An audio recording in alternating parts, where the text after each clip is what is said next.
मंडळी, राज्यातील 12 जिल्हा परिषद निवडणुकांसाठीची मतदान प्रक्रिया काल पार पडली.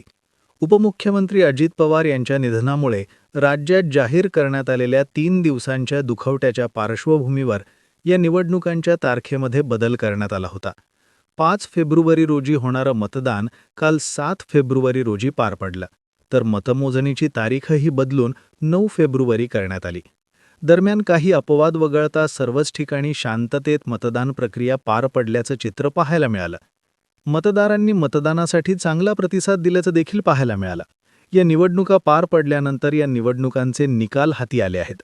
म्हणूनच माध्यमात आलेल्या एक्झिट पोल्सनुसार ज्या 12 जिल्ह्यात जिल्हा परिषदांच्या निवडणुका पार पडल्या, तिथे नेमके काय अंदाज वर्तवण्यात आलेत, कोणाच्या किती जागा निवडून येऊ शकतात? मंडळी, व्हिडिओच्या सुरुवातीला तर आपण कोणत्या जिल्ह्यामध्ये नेमकं किती टक्के मतदान झाले ते अगोदर जाणून घेऊयात. तर बघा, रायगडमध्ये 69%, रत्नागिरीमध्ये 55%, सिंधुदुर्गमध्ये 62%, पुण्यामध्ये 68%, साताऱ्यात 67%, सांगलीमध्ये 69%, कोल्हापूरमध्ये 74%, त्याचबरोबर सोलापूरमध्ये 65%, छत्रपती संभाजीनगरमध्ये 72%, परभणीमध्ये 74%, धाराशिवमध्ये 65%, तर लातूरमध्ये 63% इतकं मतदान झालेलं पाहायला मिळालं. सान टीव्ही या वृत्तसंस्थेचा एक्झिट पोल सध्या समोर आलेला आहे. या रिपोर्टनुसार कोणी कुठे बाजी मारली आहे, 12 जिल्हा परिषदेत कोणाला किती जागा मिळतील याचाच अंदाज व्यक्त करण्यात आलाय. यानुसार रायगड जिल्ह्यात एकूण 59 जागांवर मतदान झालं. त्यात भाजपला 17, शिंदे शिवसेनेला 25, राष्ट्रवादी अजित पवार गटाला 11, ठाकरे सेनेला 2, काँग्रेसला 2, राष्ट्रवादी शरद पवार गटाला 0, शेकापला 2 अशा जागा मिळतील असा अंदाज वर्तवण्यात आलाय. एकूणच ही सगळी आकडेवारी बघता रायगड जिल्ह्यात शिंदेंची शिवसेना बाजी मारणार असं दिसतंय. यानंतर रत्नागिरी जिल्ह्यामध्ये एकूण 56 जागांसाठी मतदान झालं. त्यामध्ये भाजपला 6, तर शिंदे सेनेला 13, राष्ट्रवादी अजित पवार गटाला 9, ठाकरे सेनेला 10, काँग्रेसला 1, राष्ट्रवादी शरद पवार गटाला एकही जागा मिळणार नसल्याचं या एक्झिट पोल्सच्या आकड्यांवरून समजतंय. म्हणजेच एकूणच रत्नागिरीमध्ये सुद्धा हा निकाल शिंदेंच्या शिवसेनेच्या बाजूने झुकणार असा अंदाज व्यक्त केला जातोय. पुढे सिंधुदुर्ग जिल्ह्यामध्ये एकूण 55 जागांसाठी निवडणूक पार पडली. त्यामध्ये भाजपला 22 जागा, शिंदे सेनेला 11 आणि अजित पवार गटाला एकही जागा मिळताना दिसत नाहीये. ठाकरे गटाला 14, काँग्रेसला 3 आणि शरद पवार गटाला 4 जागा मिळताना दिसतायत. आणि एकूणच ही आकडेवारी बघता इथे सुद्धा भाजपची सत्ता येऊ शकते असा एक्झिट पोल्सनुसार अंदाज व्यक्त केला जातोय.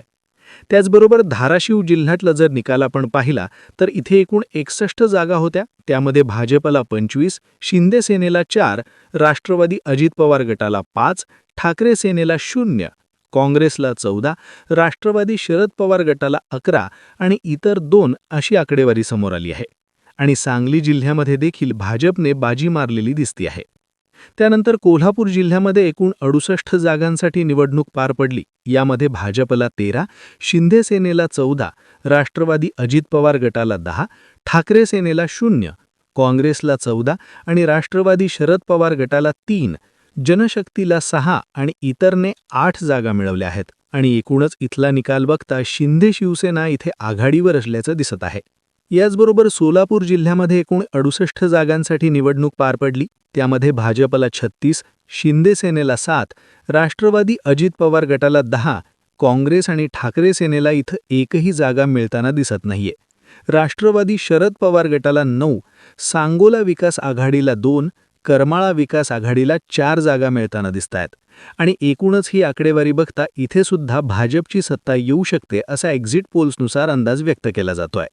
त्यानंतर छत्रपती संभाजीनगरमध्ये एकूण 63 जागांसाठी निवडणूक पार पडली. त्यामध्ये भाजपला 26, शिंदे सेनेला 20, राष्ट्रवादी अजित पवार गटाला 8, ठाकरे गटाला 6, काँग्रेसला 1, राष्ट्रवादी शरद पवार गटाला 0, MIMला 1 जागा मिळू शकते अशी आकडेवारी समोर आली आहे. आणि ही आकडेवारी बघता इथे सुद्धा भाजपच आघाडीवर आहे असं दिसतंय. त्यानंतर धाराशिव जिल्ह्यामध्ये एकूण 55 जागांसाठी निवडणूक पार पडली. त्यामध्ये भाजपला 22 जागा, शिंदे सेनेला 11 आणि अजित पवार गटाला एकही जागा मिळताना दिसत नाहीये. ठाकरे गटाला 14, काँग्रेसला 3 आणि शरद पवार गटाला 4 जागा मिळताना दिसतायत. अपक्षाला 1 जागा मिळताना दिसतीये आणि ही एकूणच आकडेवारी बघता इथे सुद्धा भाजपकडे सत्ता जाऊ शकते असं म्हणायला काही हरकत नाही. पुढे लातूर जिल्ह्यामध्ये एकूण 59 जागांसाठी निवडणूक पार पडली आहे. त्यामध्ये भाजपला 20, शिवसेनेला 3, अजित पवार गटाला 8, ठाकरे गटाला 1, काँग्रेसला 21 तर शरद पवार गटाला 2 जागा मिळताना दिसतायत. त्यासोबतच वंचितला 1 आणि अपक्षाला 3 जागा मिळताना दिसतायत. एकूणच ही सगळी आकडेवारी बघता लातूर जिल्ह्यामध्ये मात्र काँग्रेस आणि भाजपमध्ये चांगलीच लढत रंगताना दिसतीये. या आकडेवारीनुसार काँग्रेस फक्त 1 जागेने भाजपच्या पुढे आहे. त्यानंतर सर्वात शेवटी परभणी जिल्ह्यामध्ये एकूण 54 जागांसाठी निवडणूक पार पडली. त्यामध्ये भाजपला 21 जागा, शिंदे सेनेला 8, अजित पवार गटाला 14, ठाकरे गटाला 5 आणि काँग्रेसला 4 तर शरद पवार गटाला 1ही जागा मिळताना दिसत नाहीये. त्याचबरोबर इथं रासपला 1 आणि वंचितला 1 जागा मिळताना दिसतीये. आणि एकूणच ही आकडेवारी बघता भाजप इथे बाजी मारेल असं चित्र आहे. मंडळी, या एक्झिट पोल्सच्या आकडेवारी पाहता कोकण भागात रायगड आणि रत्नागिरीत मुख्यमंत्री एकनाथ शिंदे यांची शिवसेना मुसंडी मारणार असल्याचं दिसतंय. तर सिंधुदुर्ग, सातारा आणि सोलापूर यासारख्या महत्त्वाच्या जिल्ह्यात भाजप सर्वात मोठा पक्ष ठरताना दिसतो आहे. पुण्यात अजित पवारांच्या राष्ट्रवादीचं वर्चस्व दिसतंय. मराठवाड्यात छत्रपती संभाजीनगर आणि धाराशिवमध्ये महायुती ही बहुमताकडे झुकती आहे. तर लातूरमध्ये काँग्रेस आणि भाजपमध्ये अटीतटीची लढत पाहायला मिळत आहे. आता नक्की विजय कोणाचा होणार हे निकाल लागल्यानंतरच कळेल. पण या निकालांच्या अंदाजांबाबत, एक्झिट पोल्सबाबत तुम्हाला काय वाटतं हे तुम्ही आम्हाला कमेंटच्या माध्यमातून नक्की सांगा. आणि अशाच माहितीपूर्ण व्हिडिओ पाहण्यासाठी आपल्या चॅनलला सबस्क्राईब करा. धन्यवाद.